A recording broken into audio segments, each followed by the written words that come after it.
Hi అండి అందరికీ welcome back to my channel Riya's world 28. So last వీడియోలో చెప్పినట్టుగా 2 రెసిపీస్ అని చెప్పాను కదండి. అందులో ఒకటి వచ్చేసి కర్రీ అనమాట. సో కర్రీ కోసం ఆనియన్స్ అవి వేసుకొని అవి వేగిన తర్వాత అల్లం వెల్లుల్లి పేస్ట్ వేసుకోవాలి. అది పచ్చివాసన పోయాక మనం ఆల్రెడీ ఉడకబెట్టుకున్న ప్రాన్స్ని దాంట్లో అయితే వేసేసుకోవాలి. ఇంకా ఆల్రెడీ మనం ముందే ఉడకబెట్టుకున్నాం కాబట్టి ఇంకెక్కువసేపు ఉడకబెట్టాల్సిన అవసరం అయితే లేదనమాట.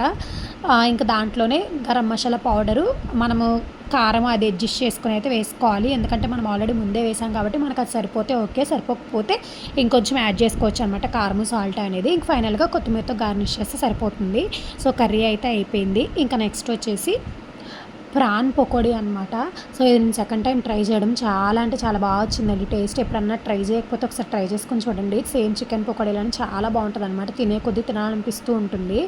సో ఇట్లా మనం ఆల్రెడీ ముందే ఉడకబెట్టుకున్నాం కాబట్టి ఫ్రై కూడా ఎక్కువసేపు చేసుకోవాల్సిన అవసరం అయితే ఉండదన్నమాట. ఇంక దీంట్లోకి అల్లం వెల్లుల్లి paste, garam masala and 1 spoon cornflour, 1 spoon బియ్యం పిండి యాడ్ చేసుకోవాలి. అండ్ హాఫ్ లెమన్ కూడా యాడ్ చేసుకుని మంచిగా కలిపేసుకోవాలన్నమాట. కలిపేసుకుని అట్లా 5 మినిట్స్ పక్కన పెట్టుకుని ఈలోపు ఆయిల్ అయితే హీట్కి పెట్టుకోవాలి. అండ్ మనం చికెన్లో వచ్చేసి పెరుగు అది వేస్తాం కదండి. సో ఇంక దీంట్లో అయితే పెరుగు అయితే యాడ్ చేయకూడదు అనమాట.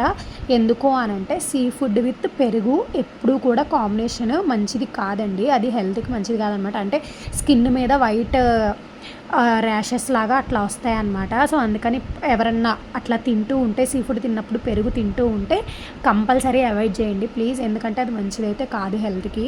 అండ్ ఇంకే ఇక్కడ మనము చికెన్ పకోడీ ఎట్లా అయితే వేసుకుంటామో ఇంకా సేమ్ అట్లనే ఆయిల్ హీట్ అయిన తర్వాత వేసేసుకోవడమే అనమాట.